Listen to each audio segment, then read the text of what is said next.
बाप और बेटे और उल कुदस के नाम में आमीन। ऐ मेरे खुदा, मैं ईमान रखता हूँ कि तू यहाँ हाजिर व नाजिर है।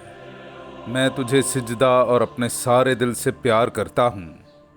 तूने मुझे नेस्त से पैदा किया, अपने बेटे की मौत से छुड़ाया, अपने रूल कुदस के फजल से पाक किया।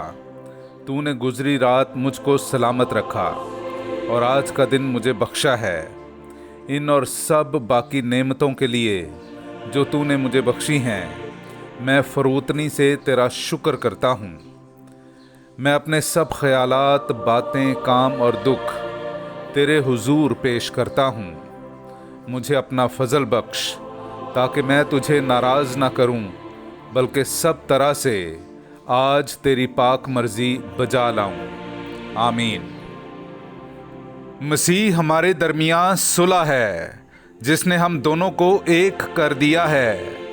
मेरे अज़ीज़ो भाई, हम आज की पहली तलावत सुनते हैं मुक़द्दस पौलुस रसूल का ख़त इफसियों के नाम, उसका दूसरा बाब 12वीं आयत से लेकर 22वीं आयत तक।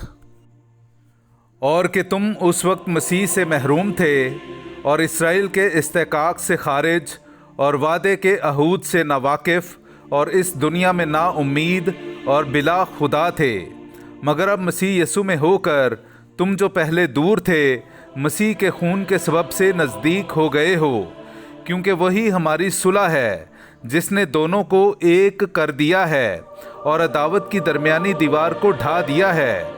उसने अहकाम की शरीयत जो ज़वाबित पर मुश्तमिल थी, अपने जिस्म के वसीले से माकूफ कर दी, ताकि सुलह कराकर अपने आप में दोनों से एक नया इंसान खल्क कर दे, इस मकसद से कि सलीब के वसीले से अदावत को मिटा दे और एक ही बदन में दोनों को खुदा से मिला दे।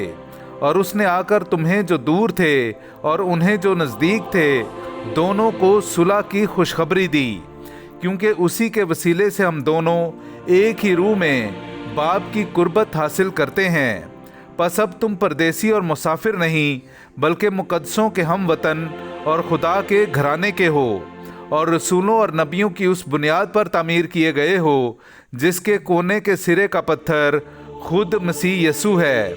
उसी में सारी इमारत बराबर पेवस्ता होकर खुदावंद में मुकद्दस हैकल बनती जाती है, और तुम भी उसी में बाहम तामीर किए जाते हो, ताकि रूह में खुदा का मस्किन बनो।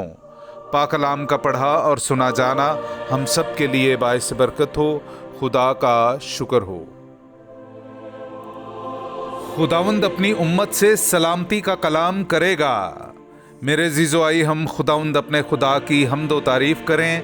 मैं आपके सामने पढ़ूंगा ज़बूर नंबर 85, उसकी 9वीं आयत से लेकर 14वीं आयत तक। मैं सुनूंगा कि खुदावंद खुदा क्या फरमाता है, क्योंकि वो अपनी उम्मत और अपने बरगज़ीदों से और उनसे भी सलामती का कलाम करेगा जो दिल से उसकी तरफ रुजू करते हैं। यकीनन उससे डरने वालों के लिए उसकी निजात करीब है, ताकि जलाल हमारी सरजमीन में बसे। शफकत और सच्चाई बाहम मुलाकात करेगी, अदल और सुलह एक दूसरे का बोसा लेंगे। ज़मीन से सदाकत उगेगी और अदल आसमान पर से नज़र करेगा। खुदावंद ही नेकी अता करेगा और हमारी सरजमीन अपना फल देगी।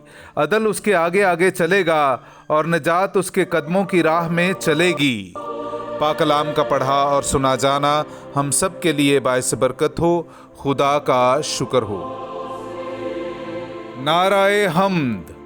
इस वास्ते जागते रहो और हर वक्त दुआ करते रहो, ताकि तुम उन सब चीज़ों से जो होने वाली हैं बच जाने के और इब्ने इंसान के सामने खड़े होने के लायक ठहरो। हालेलुया। मेरे अज़ीज़ो भाई, हम आज का इंजीली इक़्तिबास सुनते हैं। इंजील मुक़द्दस बामुताबिक मुक़द्दस लूका, उसका 12वां बाब 35वीं आयत से लेकर 38वीं आयत तक। कमर बस्ता रहो और अपने चराग रोशन रखो, और तुम उन आदमियों की मानिद हो जो अपने मालिक की राह देखते हों कि वो शादी में से कब वापस आएगा, ताकि जब आए और खटखटाए तो फौरन उसके वास्ते खोल दें। मुबारक हैं वो गुलाम जिन्हें मालिक आकर जागता पाए। मैं तुमसे सच कहता हूँ کہ وہ آپ کمر باندھ کر انہیں کھانا کھانے کو بٹھائے گا اور ان کی خدمت کرتا جائے گا، اور اگر وہ رات کے دوسرے پہر یا تیسرے پہر آئے اور انہیں ایسا پائے تو وہ غلام مبارک ہیں۔ پاک کلام کا پڑھا اور سنا جانا ہم سب کے لیے باعث برکت ہو۔ خدا کا شکر ہو۔ اے ہمارے باپ، تو جو آسمان پر ہے، تیرا نام پاک مانا جائے، تیری بادشاہی آئے، تیری مرضی جیسی آسمان پر پوری ہوتی ہے زمین پر بھی ہو۔ ہمارے روزینہ کی روٹی آج ہمیں دے، اور جس طرح ہم اپنے قرض داروں کو بخشتے ہیں تو ہمارے قرض ہمیں بخش، اور ہمیں آزمائش میں نہ پڑنے دے بلکہ ہمیں برائی سے بچا۔ آمین۔ سلام اے مریم، پرفضل، خداوند تیرے ساتھ ہے، تو عورتوں میں مبارک ہے، اور مبارک ہے تیرے پیٹ کا پھل یسوع۔ اے مقدسہ مریم، خدا کی ماں، ہم گنہگاروں کے واسطے دعا کر، اب اور ہماری موت کے وقت۔ آمین۔ جلال باپ اور بیٹے اور روح القدس کا ہو، جیسا کہ ابتدا میں تھا، اب ہے اور ہمیشہ ہوگا۔ مرحوم ایمانداروں کی روحیں اور خاص کر میرے والدین کی روحیں خدا کی مہربانی سے آرام میں رہیں۔ آمین۔